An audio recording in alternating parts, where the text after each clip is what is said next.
So, the stick. No.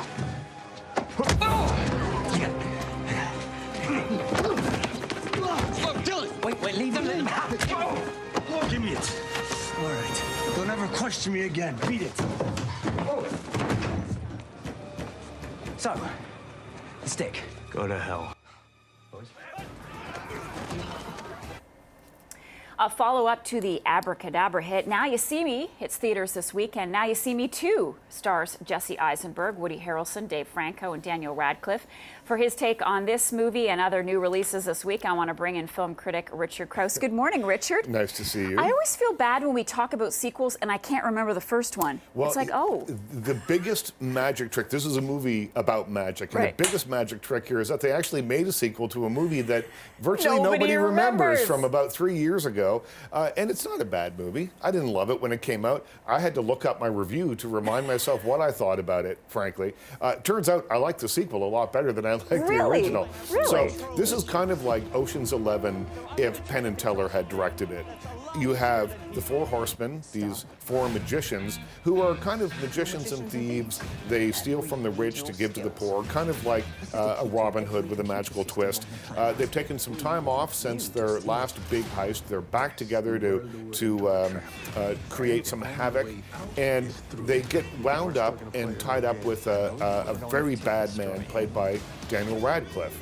Now, one of the things that's going to be crucial to your enjoyment or not of this movie is that at one moment, and this doesn't give anything away, they start in New York, and 30 seconds later, they're in China, and one of the characters says, "This makes no sense at all."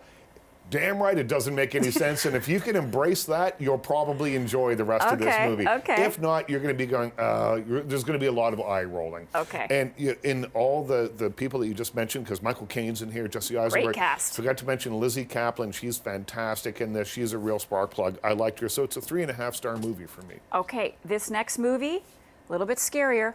I remember this. Yeah. I saw this. Yeah, The I can't- Conjuring. well, We've got Conjuring. The Conjuring. I will guess this is the way that you watch this. Being that I know you, you've watched it like sort like of like scary movies. like that. Yeah, they are. The Conjuring 2 is the continued adventures of Ed and Lorraine Warren, played by Patrick Wilson and Vera Farmiga in the movies. They are real life, and they're self-described demonologists, ghost hunters, and kooks. And what they do is, investigate haunted houses and that sort of thing. Their most famous case, probably the Amityville Horror. They were the people that came in and sort of investigated that. In this one, they have, again, since we saw them last, taken a bit of time off. They're now world famous when we meet them. And they've been called to England to investigate a young girl who speaks with the voice of a 72-year-old man who died in the house that she's living in.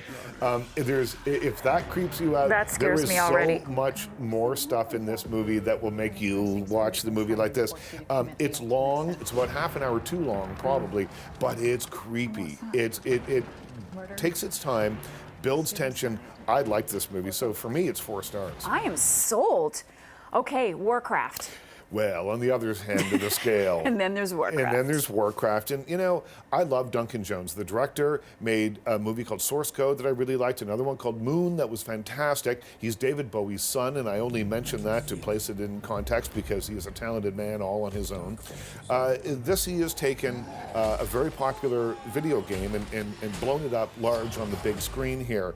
But for a film that cost as much as Warcraft must have cost, this looks like Halloween at a cosplay convention to me. The costumes are not particularly good, I didn't think. The story's not that compelling. And what it says to me, there's 2 things that it says to me, is that video games are video games, movies are movies, and never the twain shall meet, because I haven't seen a good video game movie yet, or at least one that I can recall. The best part of this was I'm thinking that at some point this movie will become a drinking game. So every time you watch it and you look at your watch to say, oh my God, is there more left of this? If you take a drink, I guarantee you will not be able to leave the theater under your own steam. Oh dear. All right, lastly, we have a movie that folks at home may not know much about. This is called Maggie's Plan. Maggie's Plan. So Rebecca Miller is the director and writer of Maggie's Plan. Rebecca Miller is Arthur Miller's daughter. Again, I mention it to place it in context. She is a very talented person all on her own. But she has made a series of really interesting and quite different films, each one out. This is another change of pace for her. It's a screwball romantic comedy starring Ethan Hawke and Greta Gerwig. Greta Gerwig plays a woman who's an art professor who wants to have a child on her own and raise it on her own. Ethan Hawke, his involvement in her life, he's a crypto-anthropologist, or whatever the heck that means, and he becomes romantically involved with her. Trouble is, he's married.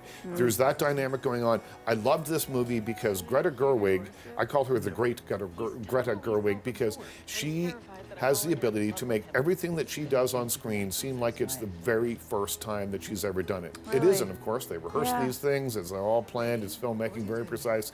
But she is so natural. I could watch her for hours. Ethan Hawke's great in this, and Julianne Moore, who plays Ethan Hawke's wife in this, has this intimidatingly indecipherable accent that I thought was so much fun, because Julianne Moore is such a technical actor often that to see her have real fun here and just let it rip was great. So it's a 3.5-star movie for me. All right, a little bit of everything this weekend, Richard. Absolutely. Thank you so much. Thank Good to you. see you. Have a wonderful weekend.